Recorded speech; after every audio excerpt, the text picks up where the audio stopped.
Good morning and welcome to the Mini Storage Messenger Self-Storage webinar series. I'm Poppy Behrens, publisher at Minico, and we're delighted to have you in the audience today. This is one of several informative webinars planned for self-storage owners, operators, managers, investors, developers, and other industry professionals. Sponsored by OpenTech Alliance, our presenter today is Vice President of Business Development for OpenTech, Larry Orlando. Larry is in charge of North American sales. He has more than 20 years of experience in sales for the computer and software industry, and since joining OpenTech, Larry has been active in the self-storage industry, participating in industry roundtables and conference sessions. He was also elected to the Illinois Self-Storage Association Board of Directors. Larry holds a Bachelor of Science degree in Industrial Technology with a minor in Marketing and Business from the Illinois State University. This year marks the 33rd anniversary of the Mini Storage Messenger, our flagship publication that provides the self-storage industry with in-depth news and information on the most timely industry topics and trends. We also publish a variety of other self-storage data sources, such as those that you see listed on your screen. To learn more about any of our publications, you may visit our newly redesigned website at ministoragemessenger.com, the information destination for self-storage. There you'll also find more than 1,000 free articles and educational tools for your use. Today's webinar is being recorded and will be available for viewing on demand from our website. The presentation should run about 45 minutes with the remainder of the hour open to questions and answers. We invite you to submit questions throughout the webinar. To do so, simply type your question into the question area and click Send. While we'll try to answer as many questions as we can during the Q&A period at the end of the webinar, those questions that cannot be answered due to time constraints will be answered by OpenTech by way of email once the webinar has concluded. And now it's my distinct pleasure to turn the presentation over to Larry. Thank you, Poppy. All right, thank you for being with us today. You're welcome. Keith, are they seeing my screen? Yes, they are, sir. All righty. Well, let's go ahead and get right into it then. For sake of conversation today, we're talking about how to capture tech-savvy renters. And in order to do so, I put together a simple agenda. Keith, I've got the webinar window up over the top of mine. Can I close that some way? You'll see the orange arrow next to your on your presenter panel. You'll just want to click on that. Got it. Thank you. No problem. Okay, so for purposes of today's agenda, let's first talk about what we're talking about when we have these multiple touch points. These are sales channels, for sake of conversations, places where we can conduct commerce. And we're going to get into that in a little bit of detail so that we can show how people may still visit the counter, very relevant point from which commerce has taken place, but it may not be the first touch point that they interact with you at. Opportunities abound for the operator that makes themselves more convenient and available. And the technology isn't always there just for the sake of technology. In many cases, it's there to be more convenient. So as consumer behavior is changing, we're really looking at ways to go about capturing those consumers.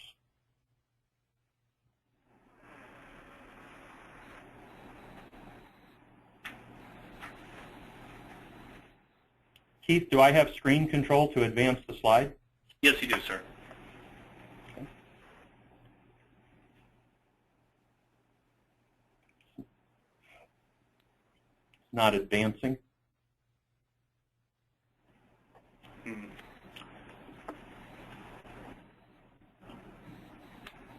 Okay. I apologize for that delay, everyone. So the purpose of today's webinar is really simple. We think that we can help you with a competitive advantage. Today, the REITs and certainly some of the top self-storage operators feel they have a technology advantage, and OpenTech's here to help kind of level that playing field. We want to challenge your thinking a little bit about how your current sales channels or touch points are available to serve this tech-savvy consumer.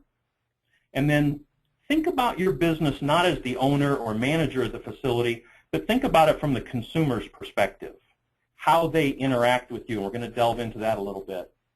And for those of you who care to, following this webinar, venture down this road, we want to share with you some of the issues we see facing those of you who are considering making this conversion over to these multi-channel, multi-touch point solutions. I think in order to take a look at where we're going, we need to take a look at where we're at. And so for the past 2, maybe 3 decades, all business was conducted at the counter.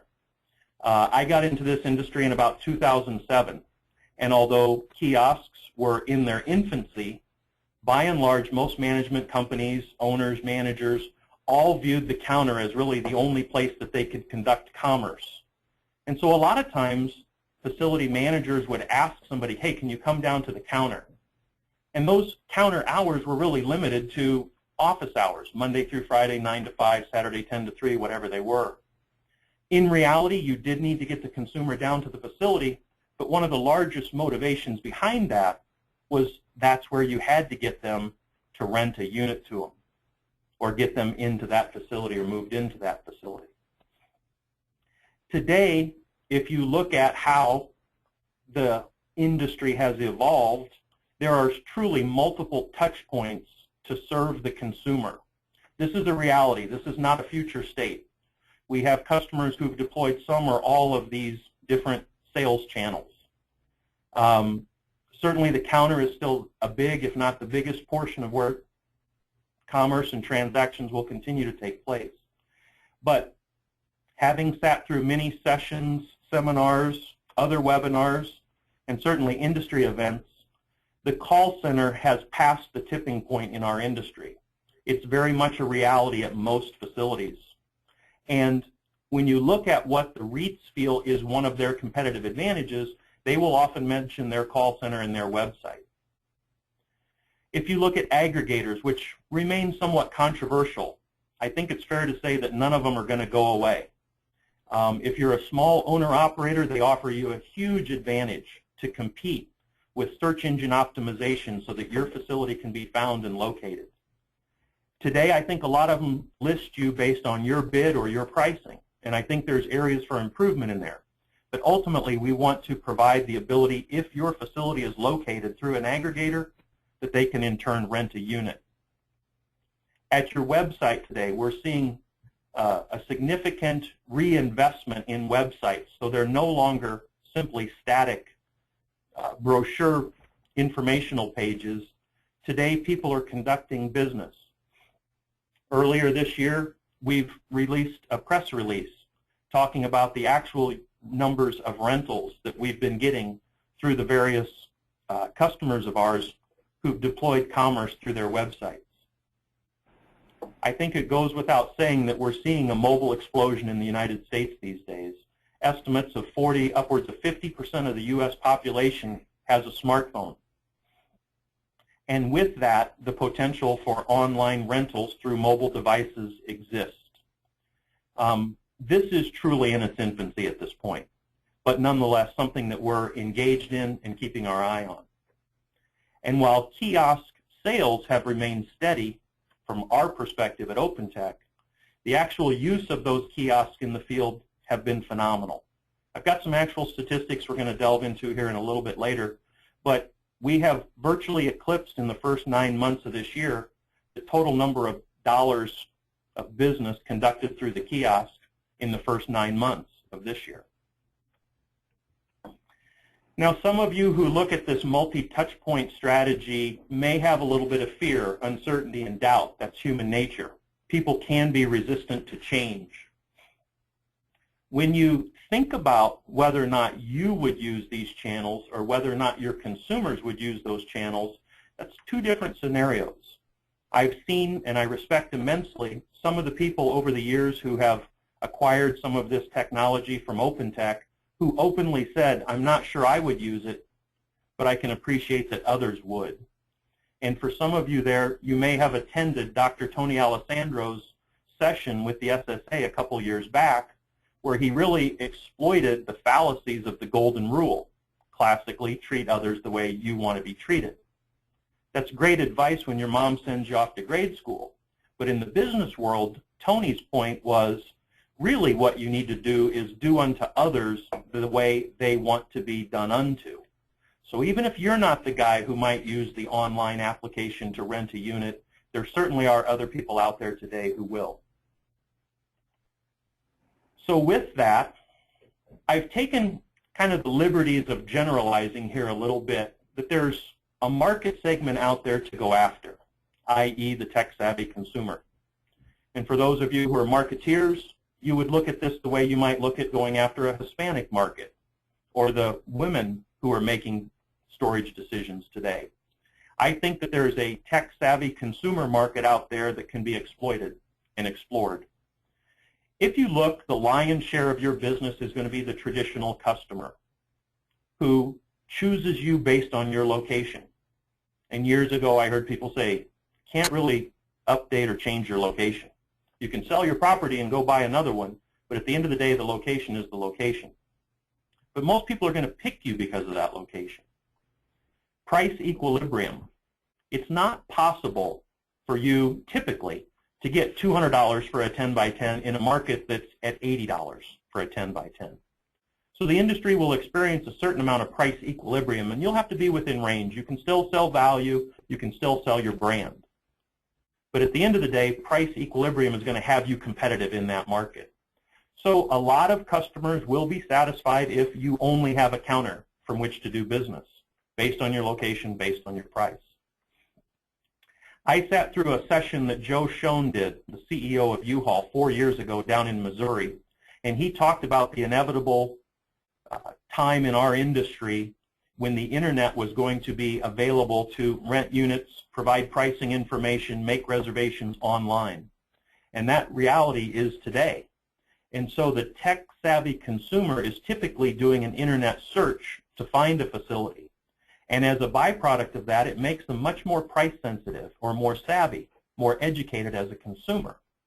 And so if price is often what drives a decision, how do you compete?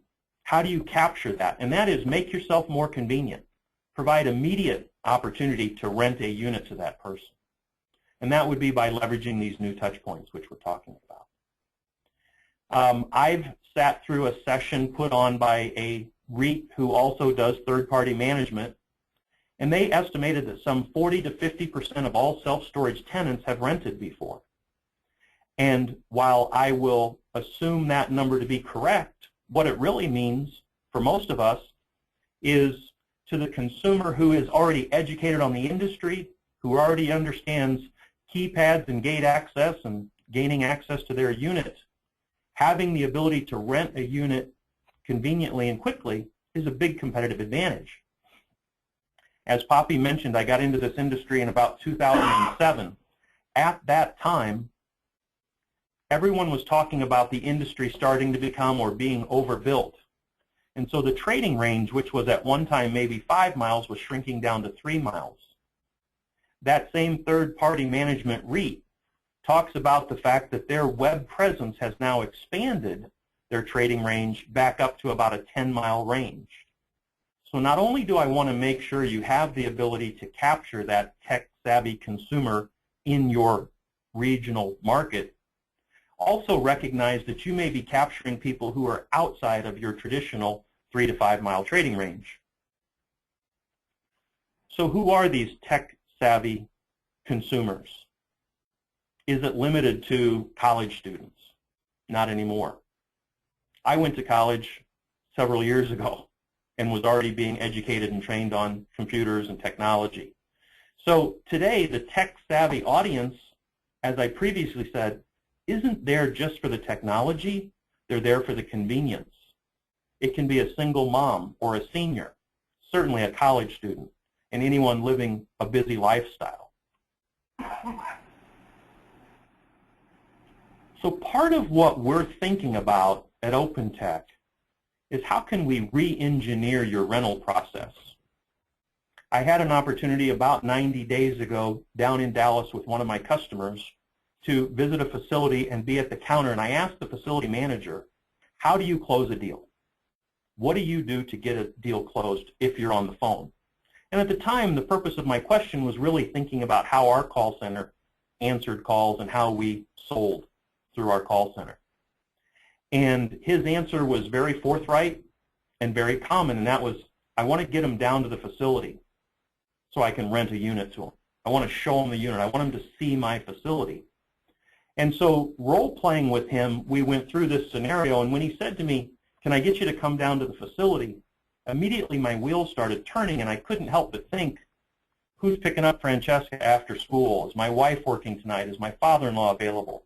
Even for me, what's on my schedule this afternoon, and could I get down to that facility? And the answer is no.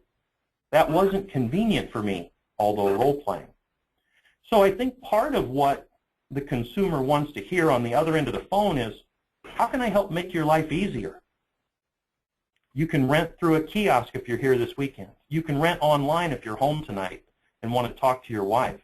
If you call back after hours, we want you to be able to rent through our call center. So all of these touch points are about the convenience, not the technology, because in the end, we want to tell the consumer, how can I help make your life easier? Because that's what I hear everyone striving for today. So if my premises and assertions are correct, we should have some transaction data to validate and support these theories. Each year we do publish a detailed white paper that's available typically at the end of January. But I took a look at 2011 versus 2012 and just the sheer number of move-ins that have taken place at the kiosk. Again, first 3 quarters of 2011 versus the first 3 quarters of 2012, for those of you who are looking at the graphs here. Top left corner is the number of move-ins.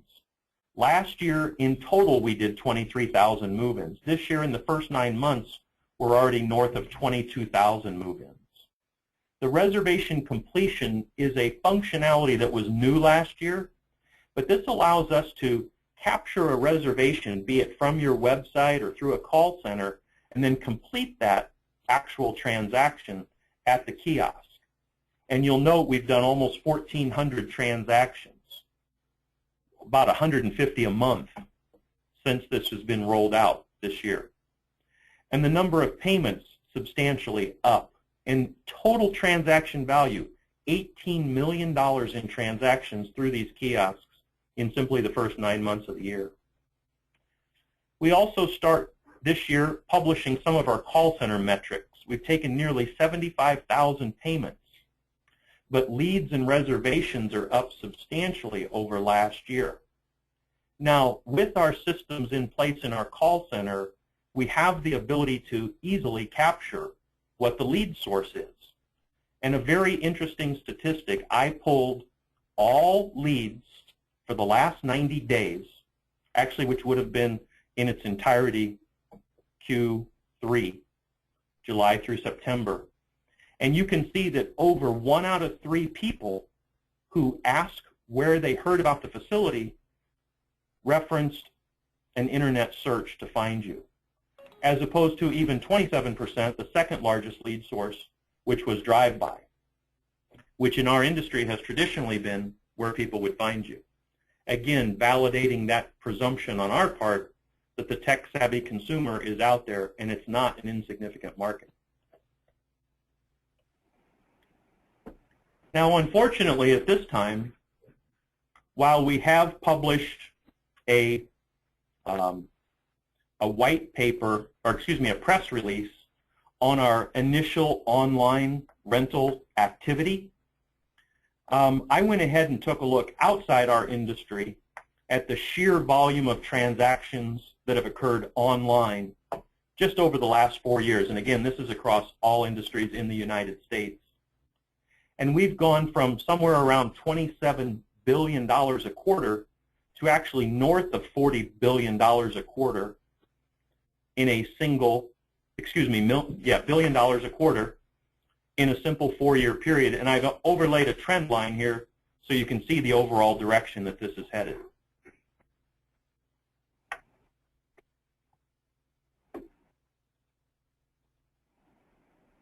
So what are some of the keys to success? How can I maximize these new touch points? We've worked to develop a set of best practices for each of these touch points. We believe that if you provide more convenience than your competitors, if you make yourself available, even if that's putting a person at the counter 24 hours a day, you're going to capture more rentals. The question starts to become a financial one. Can I afford to put a person there 24 hours a day? And typically the answer is no. And if you allow consumers to serve themselves on their schedule, it stands to reason that not only the return on investment would be there, but the competitive advantage exists. And then ultimately where we see this going, and what's most beneficial and advantageous to the owner-operator, is that you can actually achieve what we call cross-channel integration. I talked about capturing somebody's information on the website or through the call center, and then completing that rental either at the counter or at a kiosk at the facility. Those are real key components and part of our overall strategy here. So some of the operational considerations that we would want you to go through. Early on in the kiosk days, we often heard people say, well, I don't want to rent to somebody if I can't see them. And that's a business decision that all of you are entitled to. But we did have in place certain pieces of technology, video recording of a transaction, photos of the person renting, capturing the driver's license, and then even the fingerprint on many of the kiosks. Today in the online world, we don't have that ability. We don't have a fingerprint scanner on the other side of that internet connection or a driver's license scanner from which to capture their picture. So we've embedded what technology is commonly referred to as ID verification or identity verification. Banks may have done this with some of you listening in on the webinar, where you're asked a series of questions that, if answered properly, will allow you to proceed. So we've put safeguards in place, but an operational consideration for you is, do you want to rent to people you don't know? You know, you have to balance what's the risk and the reward. And then, are the units available to rent? If we're actually going to rent to someone outside of normal office hours, the tenant must be able to gain access to the facility, or a lot of what they were trying to accomplish will be thwarted. And so in order for this to happen, the manager must know what units are available to rent so that they're not locked. Or if they are locked, that they have a combination lock on there and other means that we have to allow ultimately that person to have access into their unit. And then after the fact, the manager must know which of the units have been rented as well. So to accomplish this, it's part of an entire system. It has to integrate with your property management software and has to communicate with your managers in ways that they're already familiar and accustomed to. And then back to Joe Schoen's original point 4 years ago in Missouri, we're enabling price shopping like never before, frankly, just like we see in other industries. So are you prepared to open yourself up to this price-sensitive consumer? And what are you doing to differentiate your brand? And then ultimately, something that we've worked through in the last years ourselves is, are your managers intimidated by these technologies? Because it's a surefire formula for failure if a manager doesn't feel comfortable with these technologies or doesn't embrace those technologies. And it's a great key to success if the manager does feel comfortable and embraces these technologies and promotes them to the consumers when they are talking to them, as well as other best practices like putting this information on your website or out on the yellow page ads or any of your other marketing strategies. And then as well, what are the financial considerations? What does it cost to implement this? Well, certainly each of the unique touch points has different cost considerations, some with initial capital outlays up front, some with modest or no capital outlay up front. But each of them have in common the implementation project, the setup, training, education, and customization process that we have to go through so that these things are integrated into your property management system and work with your gate and access control. All of that is an important part of this project. So when you ask what does it cost, each touch point has its own unique costs with some common considerations. Another question I've gotten, having done these types of sessions in a roundtable, is do I have to go all in? Do I have to incorporate all touch points And the reality is you can pick and choose which of these touch points you feel may bring the most value, may serve your customer, or you can start with one and show the return on investment and grow into the others. Or you may choose to pick a couple of those touch points and stay there.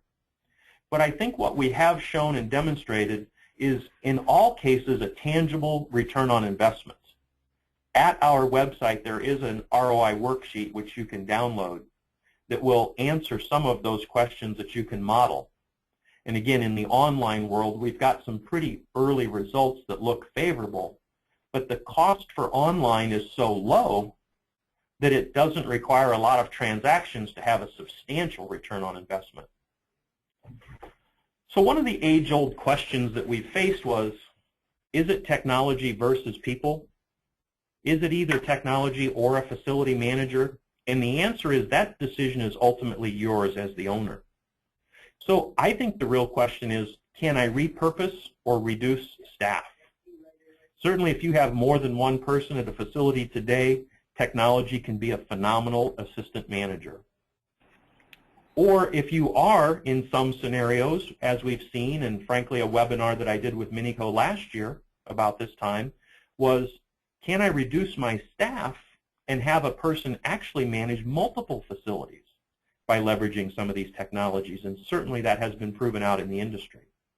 As well as the person, the human at the facility, can do more value-add things, such as outbound marketing and collection calls, other areas where this technology doesn't serve.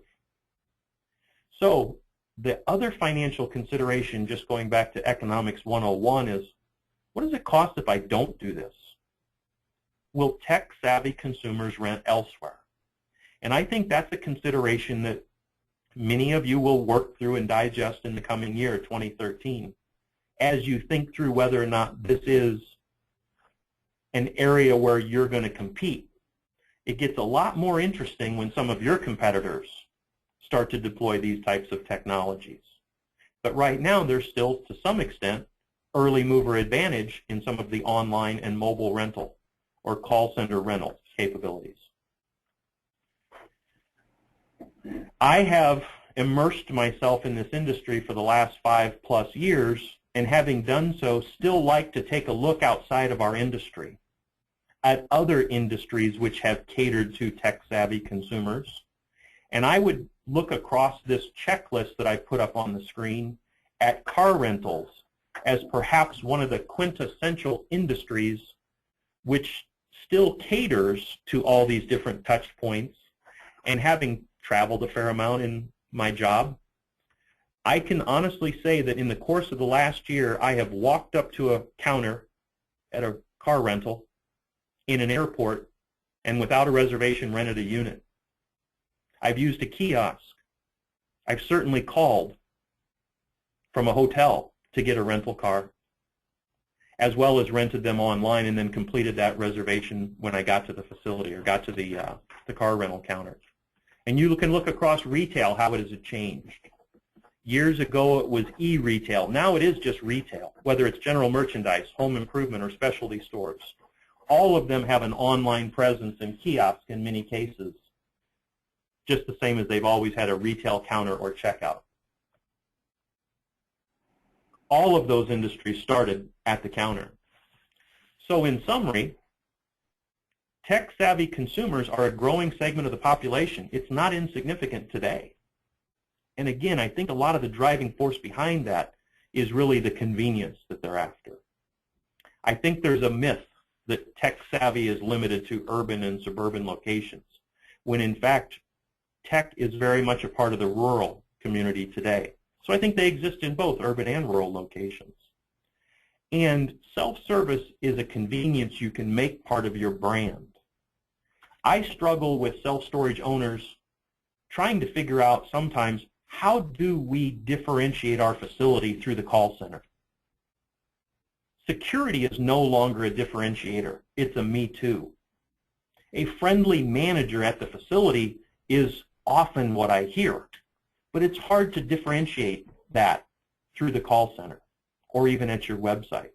I know it's a reality in many cases, but if everybody's saying it, it sounds like me too. Yet if you're able to promote the convenience of a multi-channel strategy to all consumers, it can become a part of your brand. And then last, I would say it's an initiative that requires a fair amount of work and commitment on both the owner's, managers, and management's commitment or perspective. Just the same as selling insurance at the facility has been in the past few years. We've seen people who were successful selling insurance and others who failed.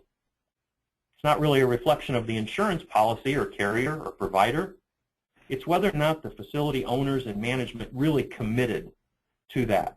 And certainly the same is true.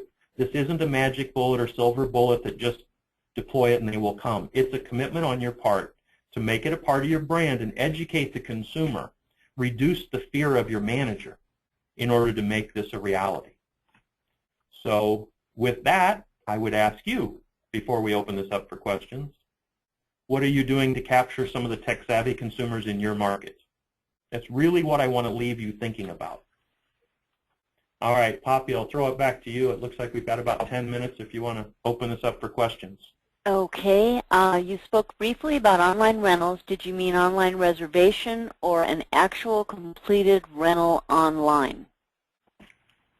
Yeah, I think that's a great question. I've heard people use online rentals when they mean reservations a lot in the last year. And so what we're actually talking about is giving the consumer the ability to gain access into the facility, providing them a gate and access code that they can move into the facility now. So when we talk about online rentals, be it mobile or through a web page, we're talking about a full rental. Now, you do have the option to still have that rental completed at the kiosk when they get there, if there is a kiosk at the facility, or through the counter. But at that point, it's little more than a paid reservation. So when I was talking earlier, I was talking about the true ability to rent a unit and gain access to that facility in one transaction. All right, next question. How does a kiosk, call center, or online gizmo know what units I have available and at what price? What's a gizmo, Poppy? I have no idea. No. I know. Let's take our pick. Maybe a smartphone. Who knows? Yeah, I'm good. One of the things that years ago we figured out how to do was interface to all the industry property management systems. So virtually everybody who's anybody in the industry today has a functioning interface to our technology. Now, that functionality may vary based on property management system vendor, but for the most part, they all rent units, take payments. Many times we can sell locks or insurance through those transaction systems as well. But the reality is we look at real-time data as far as what units are available, or if somebody wants to come up to the online or kiosk or through the call center and make a payment. We're looking at real-time transaction data directly out of that property management system.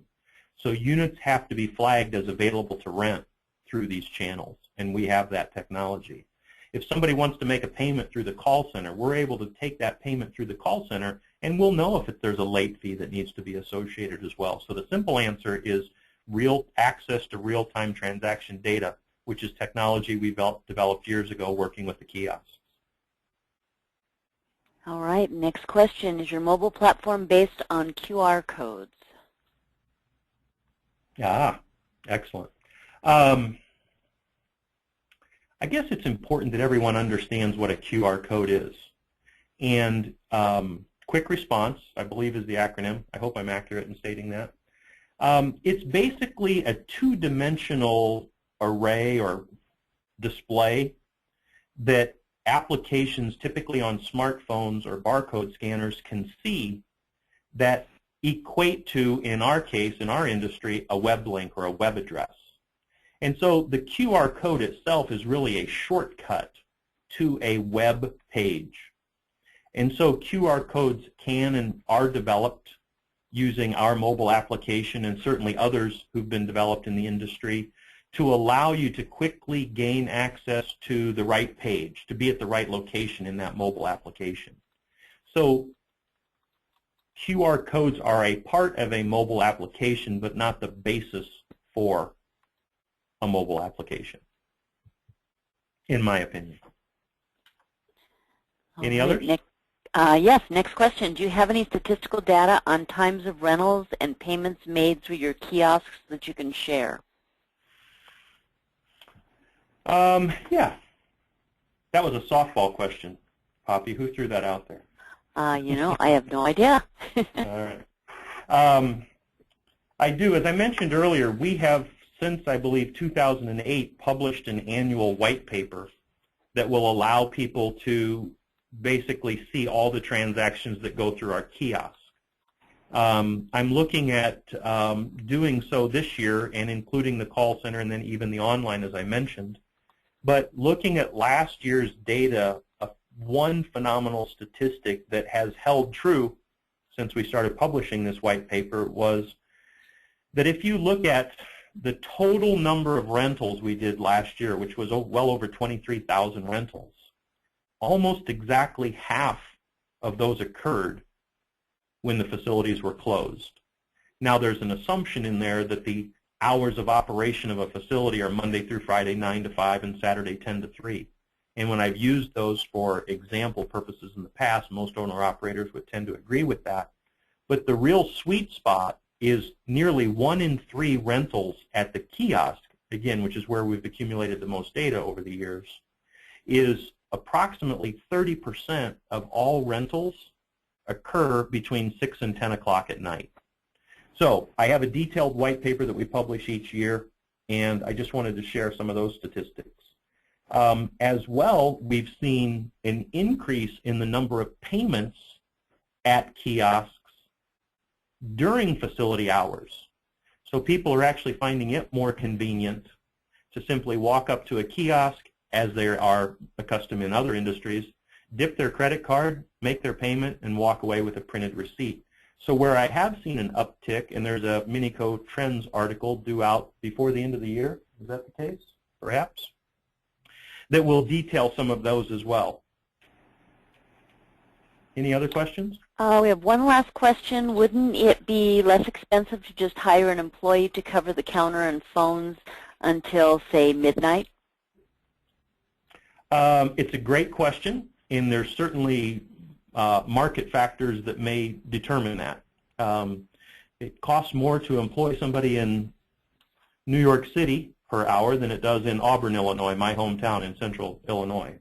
Certainly that's a consideration. Sometimes the technology will have an upfront capital cost that may drive people away from that. But if you look at the cost to put a person in for those extended hours, and I think it's interesting that the question was till midnight, because we did see a precipitous drop-off in transactions after midnight and then pick up again around 5 or 6 o'clock in the morning. That is the sweet spot from which to extend your hours. But if you look at options like leasing some of these or monthly payments on these systems, it's substantially less than the cost of putting someone there per hour. And again, we have provided, I think, some pretty good ROI models at our website to help people look at those two to compare. Because I'm in favor of you doing whichever works and whichever is the most cost effective. So great question. Good. Good. Well, that's the last question that we have for right now. Certainly, if you have any additional questions for Larry, we ask that you submit them now, and we will pass them on to him so that he can answer them directly. We'd like to thank you for attending today's webinar. As a reminder, it has been recorded, and you will receive an email shortly with a link to the archived presentation. If you have any additional questions, please feel free to contact us or OpenTech directly. And again, we remind you to visit the education destination for self-storage at ministoragemessenger.com, where you can view any of our past webinars for free. In addition, you'll also find information about our upcoming webinars here as well. Thank you again for attending, and have a wonderful rest of the day. Thanks, Poppy. Thanks, Keith.